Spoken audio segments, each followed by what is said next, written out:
So in this gospel I just read from John, there's a certain tension, I think. That's what one of my preaching professors said. Always find the tension in the text, Andy. Find the tension in the text. Where's the tension? The tension here, the tension in the text is that there is this, I don't know much about taking care of sheep, so I'm going to use my imagination here. There's this, there's the sheepfold with a gate and a wall, and there are people trying to break in like a thief or like a bandit to hurt the sheep. And somebody has to protect the sheep. And we can use our theological, exegetical, isn't that a good word, exegetical? Just throw that around the house. When you're home someday, just throw out the word exegetical and see what happens.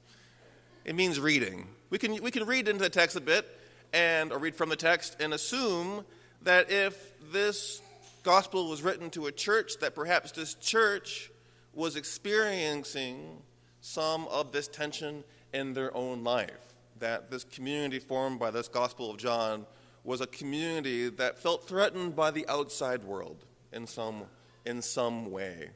And so that Jesus' word for this community, this church, is a word of comfort, right? We can kind of make some assumptions about what's going on by noticing the tension in the text.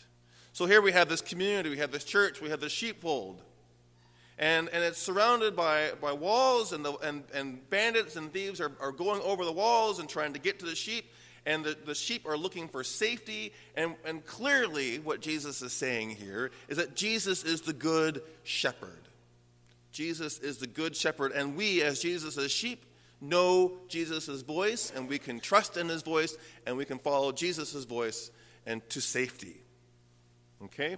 So we have the tension between the danger of the surrounding world and the safety of Jesus as the good shepherd. Right? Pretty simple. And that's why I like this passage. It's simple. And then I think about the tension in our own lives. The tension in our own lives. I've been making fun of myself recently because I'm an easy target. And I deserve it.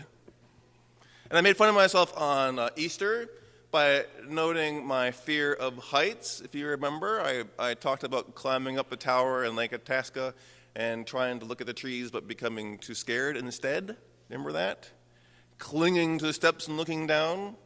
I've made fun of myself in the past by noting my fear of flying and how I have to sweat it out as I fly about in airplanes. I've been making fun of my own anxieties, my own fears, my own sense of tension in the world. I've been employing a little bit of hyperbole and exaggeration to make the point, and I think it was a bit of fun. But these are all serious issues, actually, anxiety and fear. This past week, I noticed in this community of St. Peter, Minnesota, a certain degree of anxiety and fear that I've not seen in other places where I have lived. Can you all guess what I'm talking about? On Thursday, we had a slew of bad storms, which changed the way people in St. Peter behaved. It changed the way people in St. Peter held themselves. I'm new to this city, only 4 years, so I've not had the experiences that you of a community have experienced. And so I still have that sort of blithe, let's just ignore the warning kind of attitude, the ignorant is bliss attitude. I went to go work out after work at my gym, and my gym was empty. And I said, well, where is everybody? There are like 2 people there. And they're like, oh, there's a tornado watch. And I was like, well, wait, we can always just run away or something, right? Like, nope. I noticed that people were very anxiously checking their phones for updates. I noticed that as the session meeting approached, that there was a certain degree of nervousness on emails and phone calls and on Facebook as we discussed whether or not to have the meeting. there was this sense that the world around us was a dangerous place and that we should seek shelter and safety. There was a tension in our lives. In those situations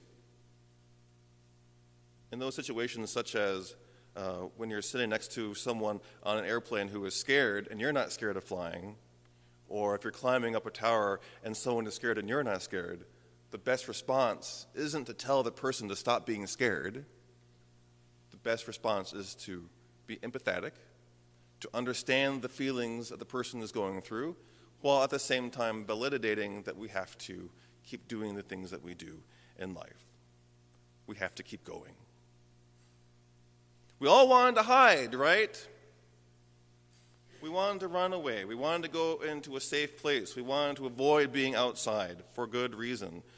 We, as a community, had learned our lesson that these storms are, in fact, dangerous and destructive, and they can change our lives in minutes and cause us to have years and years of headaches as we rebuild, and they can take lives from us. We want to go into that safe place.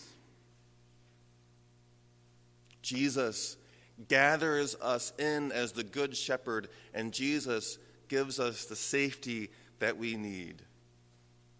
The early church, as it was faced with different kinds of persecutions and trials and tribulations, found the safety that they needed within Jesus, within his spiritual presence. We find in the book of Acts that within the spiritual presence of Jesus, they shared and they lived together as a community, and they supported one another. But going into the shelter isn't enough. Going into that safe place and hiding isn't enough. Because eventually the sirens stop, and eventually the storm passes. Eventually we have to emerge from our safe place and go back out into the world to work and live again. We have to emerge. I've been thinking about this with mothers, because today's Mother's Day, right? And I was thinking about how we have this sort of stereotype of mothers. I'm just working with our sort of gender stereotypes here. But our gender stereotype is that mothers are the ones who take care of the home, right?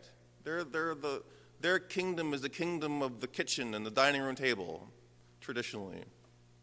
Mothers are the ones who gather us in, who take care of us, who protect us, who cook dinner, as the children said, who make sure we're comfortable and warm and secure. And that's kind of the image we have of mothers, and there's certainly a lot of truth to that. But it occurred to me that when I think about mothers, as I see Sarah, mother, as I've thought about my own mother, that mostly what mothers do is actually the opposite. That mostly what mothers do is try to get rid of children. I mean, from the get-go, right? I mean, that's what childbirth is all about.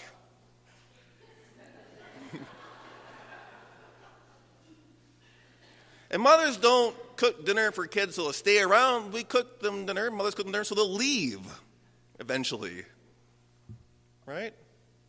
Mothers take care of their children so the children will grow up and leave home someday.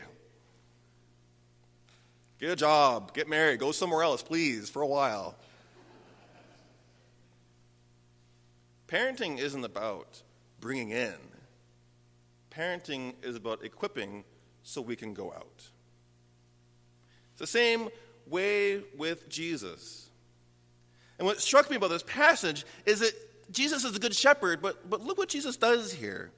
As much as Jesus gathers the sheep into the sheepfold and protects them from the thieves and bandits, Jesus also leads the sheep out. Whoever enters by me will be saved and will come in and go out and find pasture. We come into Jesus, we are sheltered by Jesus, and then Jesus feeds us and equips us so we can go back out into that dangerous world of thieves and bandits. Jesus is the gate, but it's not just a gate into the church, into the safety of this spiritual community, but it's also a gate out into the world where we live our lives. And Thank goodness. Thank goodness. Thank goodness that our God is not just a God who protects us. Thank goodness that mothers don't just hold us tight, but that we are encouraged to grow and to leave and mature and become our own persons in the world. Thank goodness for Jesus, the Good Shepherd, who leads us into safety and out into the world. Thank goodness for mothers who provide us with our own sense of individuality as adults.